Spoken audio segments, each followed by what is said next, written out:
कौशल्या अपने पति के ऊपर बर्तन पर बर्तन फेंके जा रही है। अरे अरे, ये क्या कर रही हो तुम? अरे मेरी खोपड़ी फूट जाएगी। खोपड़ी फोड़ने के लिए ही तो बर्तन मार रही हूँ, तुम्हारी आरती नहीं उतार रही हूँ मैं। अरे बहू, अरे बचाओ मुझे, बचा लो वरना तुम्हारा ससुर आज जिंदा नहीं रहेगा। कौशल्या और उसका पति आपस में लड़ झगड़ रहे होते हैं। तभी बीच में बहू आ जाती है और बर्तन उसकी खोपड़ी पर लग जाता है। आ, आ, आ। अरे बहू को लग गई। मैंने तुमसे कितनी बार कहा है कि अपने गुस्से को कंट्रोल किया करो। मैं जल्दी से डॉक्टर को बुलाता हूँ। गजोधर अपने फोन से डॉक्टर को कॉल करता है। डॉक्टर साहब, जल्दी से घर आ जाइए, हमारी बहू के सर पर चोट लगी है। ये तो आप लोगों का रोज का काम हो गया है। अपनी बहू का खून मत बहने दीजिए, मैं पहुंचता हूँ। थोड़ी देर बाद डॉक्टर साहब आ जाते हैं और गजोधर की बहू रीता को पट्टी बांध देते हैं। देखिए, आप दोनों की लड़ाई में बेचारी को लग गई। आप लोग बहू बेटे वाले हो गए हैं। अब तो बच्चों की तरह लड़ना बंद कीजिए। मैं इस आदमी के साथ एक पल नहीं रह सकती। ये बुढ़ा घर में रहता है तो मुझे उलझन होने लगती है। डॉक्टर साहब, ये लीजिए आपकी फीस। डॉक्टर अपनी फीस लेकर वहाँ से चला जाता है। शाम को जब रितु का पति रोहन घर आता है तब वो अपनी पत्नी रितु को इस हालत में देखकर परेशान हो जाता है। सासू माँ आखिर ससुर जी से इतनी नफरत क्यों करती हैं? ये बात मुझे आज तक समझ में नहीं आई। जैसे जैसे उम्र बढ़ती जा रही है वैसे वैसे इन दोनों की लड़ाइयाँ भी बढ़ती जा रही है। आगे चलकर हमारे भी बच्चे होंगे, आखिर क्या असर पड़ेगा उन पर? तुम चिंता मत करो रितु, कुछ ना कुछ तो करना पड़ेगा। तुम अभी सो जाओ, मैं भी सो जाता हूँ। बच्चों के एग्जाम चालू होने वाले हैं, मुझे उनकी तैयारी भी करनी है। रोहन किसी स्कूल में टीचर होता है। रोहिणी, खड़ी हो जाओ। क्या हुआ सर? रोहिणी, तुम पिछले 2 सालों से नाट्य एकेडमी की तरफ से उपहार जीतती आ रही हो ना? हाँ सर, मुझे नाटक करने का बड़ा शौक है। इंटरमीडिएट के एग्जाम खत्म होने के बाद मैं टीवी सीरियल में काम करूंगी। ये सब बंद करो अभी के लिए। मैंने देखा है कि तुम्हारा ज्यादातर टाइम मोबाइल के सामने खड़े होकर नाटक करने में ही जाता है। पढ़ाई पर ध्यान दो, 1 महीना बाकी है केवल एग्जाम के लिए। ठीक है सर। रोहिणी बैठकर पढ़ाई करने लगती है। रात होती है। रितु सबके लिए खाना लगाती है। माँ जी, रोहन, आप लोग खाना खा लीजिए। ससुर जी अपने किसी दोस्त के घर चले गए होंगे। किसी दोस्त के यहाँ नहीं बहू, वो बुढ़ा जरूर कहीं अय्याशी कर रहा होगा लड़कियों के साथ। मैं उसे अच्छी तरह से जानती हूँ। अरे नहीं माँ, पिताजी तो बहुत शरीफ इंसान है। आपके अलावा उन्होंने किसी दूसरी महिला की तरफ आंख उठाकर भी नहीं देखा है। हाँ, तू तो अपने पिता की ही तारीफ करेगा ना। आखिर तू भी एक मर्द है। मर्द ही मर्द को अच्छी तरह पहचानता है, क्यों बहू? नहीं माँ जी, रोहन बिल्कुल ससुर जी पर गए हैं। ये भी मेरे अलावा किसी की तरफ आंख उठाकर नहीं देखते। इतने में दरवाजा खटखटाने की आवाज आती है। ये लो, आ गया तेरा अय्याश पाप अय्याशी करके। माँ, आप कुछ मत बोलना, मैं बात करता हूँ पिताजी से। रोहन जैसे ही दरवाजा खोलता है उसे अपनी आंखों पर विश्वास नहीं होता, क्योंकि गजोधर किसी लड़की से शादी करके आया हुआ है। पिताजी, ये कौन है? मैं इनकी धर्म पत्नी हूँ। रोहिणी, तुमने मेरे पिताजी से शादी कर ली? अरे अभी तुम्हारी उम्र ही क्या है, पागल हो गई हो क्या तुम? मुझे पागल पागल मत बोलिए। अब मैं आपकी स्टूडेंट नहीं बल्कि आपकी माँ हूँ। चलो जल्दी से पैर छुओ हम लोगों के। हे राम राम राम, इसी बात की तो मैंने उम्मीद भी नहीं की थी कि ये बुढ़ा इस हद तक गुजर जाएगा। बहू, तू बहुत तारीफ कर रही थी ना अपने ससुर जी की, देख ली अब उनकी करामात। मुझे तो कुछ भी समझ में नहीं आ रहा माँ जी। ससुर जी माँ जी के होते हुए आपने दूसरी शादी कर ली और वो भी इस बच्ची के साथ। दुनिया थूकेगी हम पर। मुझे पता था कि सारे लोग मेरी ही गलती देंगे। जितने दिन मैंने कौशल्या के साथ गुजारे हैं, कोई दूसरा होता ना तो ना जाने कब का भाग गया होता। मैं तो फिर भी यहीं पर हूँ। चलो रोहिणी, आज हमारी सुहाग रात है। इतना कहकर गजोधर अपनी नई नवेली दुल्हन रोहिणी को लेकर अपने कमरे में चला जाता है। रोहन और उसकी पत्नी रितु ये सब देखकर दंग रह जाते हैं। सुबह होते ही रोहिणी किचन में काम कर रही होती है, तभी वहां पर रितु आ जाती है। अरे बहू, ये बताओ चाय पत्ती कहाँ रखी है? मुझे बहू बहू कहना बंद करो। हटो, मुझे चाय बनाने दो। मुझे सिर्फ 2 कप चाय बना लेने दो, मेरे और मेरे पतिदेव के लिए। उसके बाद तुम अपनी चाय बना लेना। रोहिणी 2 कप चाय लेकर किचन से अपने पति के कमरे की तरफ चली जाती है। कौशल्या ये सब दूर खड़ी होकर देख रही होती है और जल भुनकर राख हो रही होती है। रितु, चाय बनाना छोड़, चल मेरे साथ। क्या हुआ माँ जी? सुबह सुबह कहाँ चलूं मैं आपके साथ? Police station. कौशल्या अपनी बहू का हाथ पकड़कर घर के बाहर ले आती है। तभी वहाँ पर रितु का पति रोहन आ जाता है। रितु, वहाँ कहाँ जल्दी सुबह सुबह? मेरी जिंदगी में आग लगी पड़ी है और तू पूछ रहा है कि कहाँ जा रही हूँ मैं पुलिस स्टेशन जा रही हूँ तेरे बाप के खिलाफ रिपोर्ट दर्ज कराने। एक बीवी के होते हुए एक नाबालिग लड़की को ले आया मेरे घर, मेरी सौतन बनाकर। ठीक है, जाओ पुलिस को बता दो। फिर धीरे धीरे पूरे गांव में पता चल जाएगा कि एक सम्मानित टीचर के घर में क्या रायता फैला हुआ है। पूरा गांव हमारी कितनी इज्जत करता है माँ। अगर सबको ये बात पता चल गई तो सारे लोग थूकेंगे हम पर। तो फिर क्या करूं मैं? अरे आपको क्या प्रॉब्लम है माँ? जैसे पहले रहती थी वैसे ही आराम से रहो घर में। पिताजी से आपको क्या लेना देना? वैसे भी आप दोनों के बीच में प्यार तो था नहीं। कौशल्या कुछ बोलने को होती है पर बिना कुछ बोले घर के अंदर चली जाती है और किसी कोने में बैठकर रोने लगती है। तभी वहां पर रोहिणी के माँ बाप आ जाते हैं। आइए सासू माँ, ससुर जी आइए आइए, स्वागत है आपका इस गरीब की झोपड़ी में। अरे कम से कम मुझे ससुर जी तो मत कहिए, मैं आपसे कम से कम 10 साल का छोटा हूँ। अरे लेकिन रिश्ते में तो आप बड़े ही हैं मुझसे। इतने में गजोधर के सास ससुर की नजर कौशल्या पर जाती है जो कि किसी कोने में बैठी हुई है। अच्छा, तो ये हैं कौशल्या जी, नमस्ते। उन दोनों को देखकर कौशल्या का खून खौलता है और वो अपने कमरे में जाकर अंदर से दरवाजा बंद कर लेती है। लगता है माँ के ऊपर इसका कुछ ज्यादा ही असर हुआ है। असर तो होना ही चाहिए, इतनी मेहनत जो की है हमने। बेटा जल्दी से अंदर जाकर देख, कहीं कुछ उल्टा सीधा ना कर ले तेरी माँ। रोहन भागकर अपने माँ के कमरे की तरफ जाता है और जोर जोर से दरवाजा खटखटाता है। माँ दरवाजा खोलो, मैंने कहा दरवाजा खोलो माँ। माँ पूरी जिंदगी आपको पिताजी से परेशानी थी, अब तो परेशानी भी दूर हो गई, फिर आप इतना परेशान क्यों हो रही है? कौशल्या अपने बेटे रोहन को एक जोरदार तमाचा खींचकर मारती है। अगर मैं तेरे बाप से परेशान हो जाती तो कब का छोड़कर चली गई होती। मेरी आदत हो गई थी तेरे बाप से लड़ने की, बिना लड़े मुझे नींद नहीं आती थी। अब मैं करती भी तो क्या करती, लेकिन तेरे बाप ने तो हद ही पार कर दी। अब वहां पर थोड़ी देर के लिए सन्नाटा सा छा जाता है। उसके बाद रोहन, रोहिणी, रोहिणी के माँ बाप और ऋतु जोर जोर से हंसने लगते हैं। कौशल्या को कुछ भी समझ में नहीं आ रहा कि आखिर ये सब हो क्या रहा है। अरे पगली, अगर यही बात पहले बोल देती तो इतना सारा नाटक हमें करना ही नहीं पड़ता। नाटक? कैसा नाटक? अरे माँ पिताजी ने कोई दूसरी शादी नहीं की है, ये रोहिणी है मेरी क्लास की स्टूडेंट, ये बहुत अच्छी एक्टिंग करती है। इसीलिए मेरे दिमाग में ख्याल आया कि क्यों ना ये सब नाटक रचा जाए। उसके बाद मैंने रोहिणी के पिताजी से बात की, ऋतु से भी बात की, यहाँ तक कि पिताजी से भी मैंने ही बात की। उसके बाद ही ये सारा शादी का नाटक हमने रचा। अरे पिताजी तो इस नाटक के लिए राजी नहीं थे, पर मैंने ही जिद की।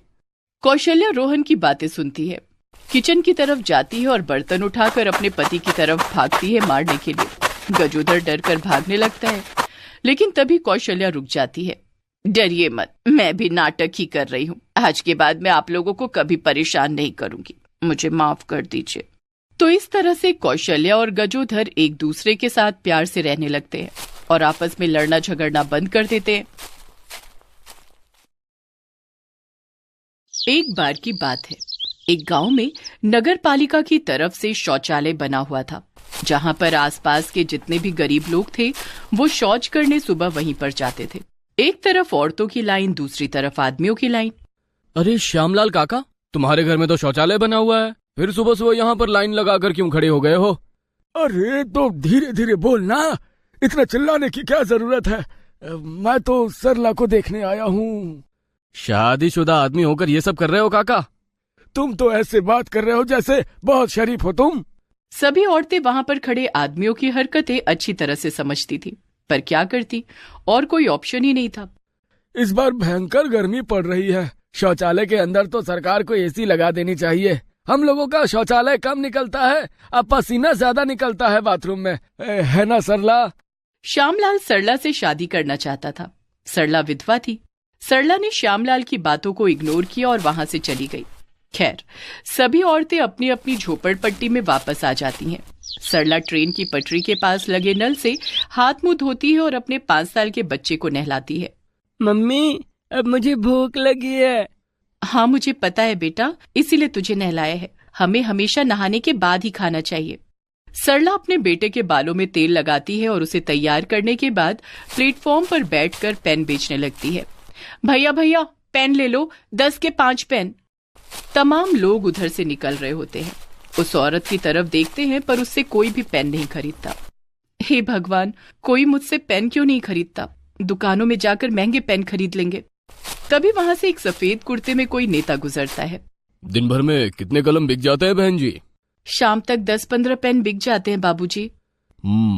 इसका मतलब एक दिन में सिर्फ 20 से 30 रुपए ही कमा पाती हो। अब क्या करूं बाबूजी, जितना ऊपर वाला चाहता है उतने बेच लेती हूँ, कभी कभी ज्यादा भी बिक जाते हैं। कोई और काम क्यों नहीं करती तुम? और तुम्हारा पति कहाँ है?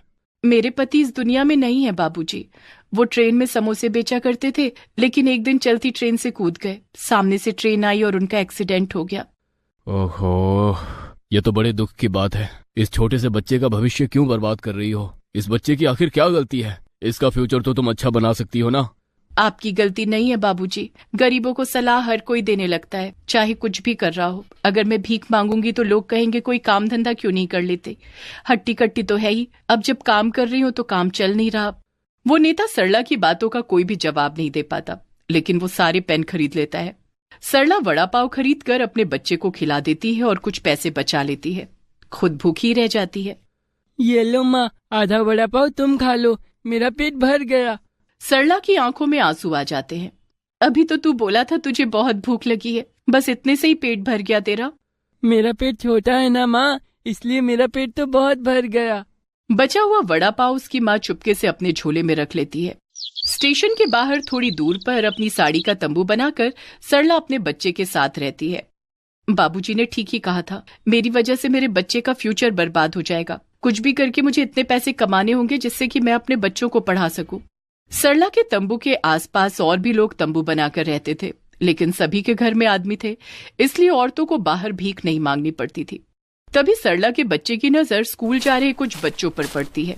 माँ, वो देखो, सभी बच्चे स्कूल जा रहे हैं, मुझे भी स्कूल जाना है। अभी तू बहुत छोटा है, थोड़ा बड़ा हो जा, तू भी स्कूल जाएगा। रात में बचा हुआ वड़ा पाव अपने बच्चे को खिलाकर सरला सो जाती है। लेकिन सुबह होते ही एक 20 साल का लड़का विवेक उस इलाके में आता है। जितने भी लोगों के बच्चे हैं इस इलाके में, सब लोग बाहर आ जाओ। बहुत सारी औरतें विवेक के पास आ जाती हैं।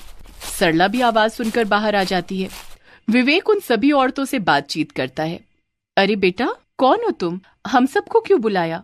अरे अम्मा, मैं एक YouTube पर चैनल खोलना चाहता हूँ। अपने चैनल पर लोगों को पढ़ाऊंगा ताकि हर कोई मोबाइल से फ्री में पढ़ सके।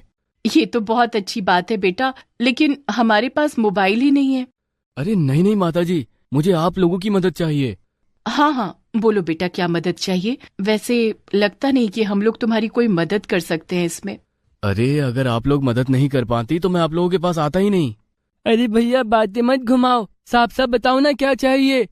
बेटा, ऐसे नहीं बोलते किसी को।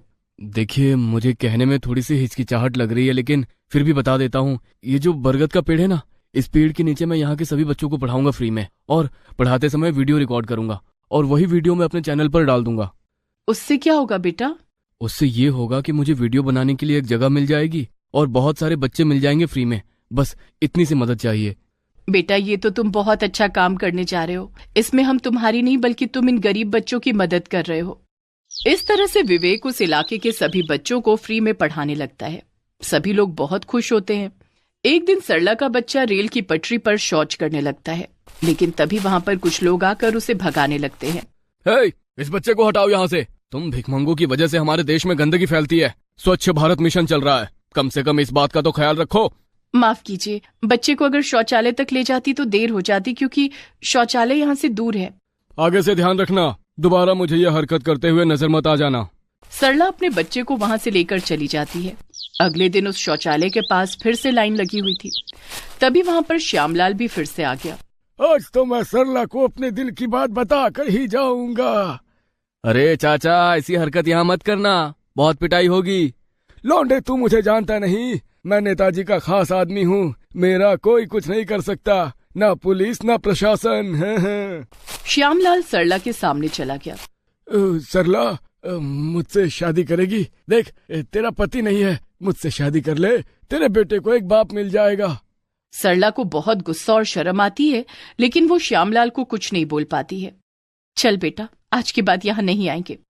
सरला लाइन में सबसे पीछे खड़ी थी। बिना शौच किए ही वो अपने बच्चे को वहां से लेकर चली जाती है।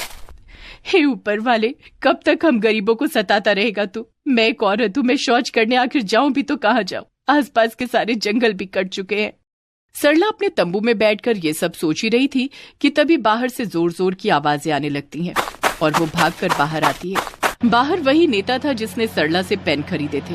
अरे बाबूजी, ये सब क्या कर रहे हैं आप लोग? हमारे तंबू क्यों गिरा रहे हैं? हम कहाँ जाएंगे? तुम तो वही हो ना जो उस दिन स्टेशन पर पेन बेच रही थी? हाँ, मैं वही हूँ नेताजी। देखिए बहन जी, इसमें मेरी कोई गलती नहीं है। सरकार की तरफ से मुझे इस जगह पर शौचालय बनाने का कॉन्ट्रैक्ट मिला है। अब अगर मैं काम नहीं करवाऊंगा तो जनता मुझे वोट नहीं देगी। आप अपना काम जरूर कीजिए, लेकिन किसी का घर उजाड़ कर भले ही आप थोड़े पैसे नाम शोहरत कमा लोगे, लेकिन अंदर से खुशी नहीं मिलेगी। यहाँ पर किसी को भी तकलीफ नहीं है, सिर्फ आपको ही तकलीफ क्यों है? इन सब के घर में आदमी है। ये लोग कभी इस शहर तो कभी उस शहर चले जाते हैं, लेकिन मैं अकेली औरत 5 साल के बच्चे को लेकर कहाँ जाऊंगी, आप ही बताइए। जिस जगह पर आपने अपना तंबू बना रखा है ये जगह आपकी तो है नहीं, ये सब जगह सरकार की ही है ना। अगर कोई कागज है तुम्हारे पास तो दिखाओ। हम लोग यहाँ पर 20 साल से रह रहे हैं। क्या आपके पास इस जगह के कोई कागज है जिससे कि ये साबित हो जाए कि ये जमीन सरकार की है? देखिए, जो जमीन किसी की नहीं होती वो सरकार की ही होती है, ये तो आपको पता ही होगा। मुझे माफ कीजिए, मैं इसमें आपकी कोई मदद नहीं कर सकता। गिरा दो सारे तंबू। सरला रो रो कर गिड़गिड़ाती रही, पर वो नेता सारे तंबू गिरवा देता है। देखिए, आप रोइए मत, मेरे ऊपर भी प्रेशर है। अब मेरे हाथ में भी कुछ नहीं है, आपको जो करना है कीजिए। सरला अब उसी बरगद के पेड़ के नीचे रहने लगती है जहां पर सभी बच्चों को विवेक पढ़ाता था। बेटा, विवेक भैया जो भी पढ़ाते हैं मन लगाकर पढ़ना। मैं नहीं चाहती कि तेरी जिंदगी भी इस तरह बीते। कुछ दिनों बाद एक लग्जरी शौचालय बनकर तैयार हो जाता है और वो शौचालय सिर्फ महिलाओं के लिए ही था। उस शौचालय में एसी और टीवी भी लगी हुई थी। नेता सरला के पास आता है। अरे बहन जी, मुझे माफ कर दीजिए, मेरी वजह से आपको तकलीफ हुई। पास के शौचालय में औरतों के साथ छेड़छाड़ की वारदातें बढ़ चुकी थी, इसलिए मैंने यहाँ पर सिर्फ महिलाओं के लिए शौचालय बनवाया है। मैं चाहता हूँ कि आप उसी शौचालय में रहें और मैं आपको रिसेप्शनिस्ट की जॉब देता हूँ, 10,000 रुपए महीना। क्या आप करेंगी? आपका बहुत बहुत धन्यवाद नेताजी, मैंने आपको गलत समझा। अब उस महिलाओं के लग्जरी टॉयलेट में सरला काम करने लगती है और वहीं रहने लगती है। नेताजी ने आसपास के गरीबों को ही उस शौचालय में साफ सफाई का काम दे दिया। सरला अपने बच्चे के साथ उस एसी वाले टॉयलेट में ही एक कोने में रहने लगती है, जो कि तंबू से तो कई गुना बेहतर था। ऐसे ही एसी शौचालय के जरिए औरतें भी सेफ हो जाती हैं और सभी खुशी खुशी रहने लगते हैं।